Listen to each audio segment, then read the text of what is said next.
আজকের দিনটা হলো একদম কুফামার্কা একটা দিন। প্রথম তো আমার এই বইনের নাটক। কান্নাকাটি রাস্তার ভিতরে এদিকে ও চোখে কি দিছে না দিছে পুরো কালি দিয়ে মাইখা ফেলছে। তারপরে আবার মা ওকে পানি দিয়ে ধুয়ে দিছে। তো তখন মন চেয়েছে ওরে একটা লাথি মাইরে ওই পানির ভিতরে ফালাই দিতে, কিন্তু কিচ্ছু করার নেই, ওরে নিয়েই যাইতে হইব।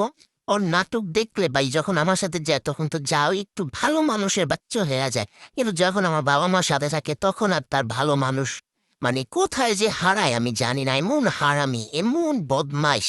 আর এই তো তোমাদেরকে টাকাম দেখাই, দেখো আমার পায়ের নিচে তাকাও, এই যে এখানে মানে আমি এটাকে বেশি কেটে ফেলছি, নতুন আনছি, এর ভিতরে একটা এই অবস্থা। এদিকে এক রাস্তা দিয়ে নিয়ে যেতেছে, রাস্তা হলো ভালো না, রাস্তার ভিতরে মনে হয় একবার এদিকে একবার ওদিকে মনে হয় বাড়ি খাইতেছি। মানে কয়লা যে বাড়ি খাইছি, কয়বার যে ব্যথা পাইছি মানে ঠিক নাই। এত বিরক্ত লাগতেছিল। পয়দা লোক তো মানে ভয় পাইছে যে সামনে হয়তো এত পানি থাকবে, তার গাড়ি নষ্ট হয়ে যাবে, সে আবার আরেক রাস্তা নিয়ে গেছে। তো ওই রাস্তায় তোমার পানি ছিল না, কিন্তু তারপরও তোমার রাস্তাটা একটু ভাঙ্গা ভাঙ্গা ছিল, যার কারণে বারে বারে বারে বারে তোমার ধাক্কা লাগতেছিল আর বিরক্ত লাগতেছিল। এই গাড়ি তুললে এই একটা জিনিস আমার কাছে সবচেয়ে বেশি বিরক্ত লাগে, যদি রাস্তাঘাট সুন্দর না হয় তোমার কতবার যে ব্যথা পাওয়া লাগে।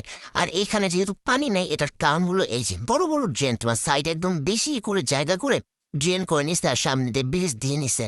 এটাকে ব্রিজ বলে কি বলে, আচ্ছা যাই হোক ব্রিজই বললাম, মানে যাতে মানুষ সহজে যাওয়া আসা করতে পারে ওইভাবেই করছে। আর এদিকে আমরা আইসা তোমার হলো পঞ্চবটি একটু ছিলাম, মানে 10-15 মিনিটের মতো জ্যামের ভিতরে, তারপরে গেছিলাম একটা কাম সারছিলাম, তারপরে আবার অর্ধেক জায়গায় নষ্ট। মানে কুফা আজকে যে কি পরিমাণ লাগছে, কুফা তো কুফা। এদিকে আমার বাবা তার কাজের জন্য একটা দোকানে ঢুকছিল, তো এখানে আবার হলো আজান দিয়ে দিছে, ওনারা চলে গেছে নামাজ পড়তে। আমরা বসছিলাম, দেখো পিছনে আমার ফ্যান চলতেছে, মাথার উপরে ফ্যান চলতেছে, কি সুন্দর মোমেন্টের ভিতরে বসে রয়েছে।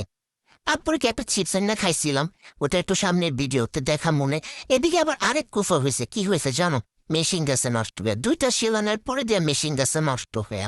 আর এই হলো আমার চিপস ফেভারিট, এটা খুব ভাল লাগে আমার কাছে, খুব মিষ্টি মিষ্টি দুধ দিয়ে হয়তো তৈরি করে, যার কারণে অনেক বেশি ভাল লাগে। তারপর আমাদের চলে নিয়ে গেছে মানে বাজারে, ওইখানে বাজার করবে, যার কারণে আমাদেরকে ভিতরে আর ঢুকতে দেয় না, বলছে যে তোরা বাইরে দাঁড়া। আর এখান থেকে আমরা সবসময় তোমার বাজার করি, সবকিছু মাছ হলো সবজি হলো সবকিছু এখান থেকে আনি। আর এই ছিল আজকের ভিডিও, এই পর্যন্তই। টাটা, সবাই ভালো থাকবে, আল্লাহ হাফেজ।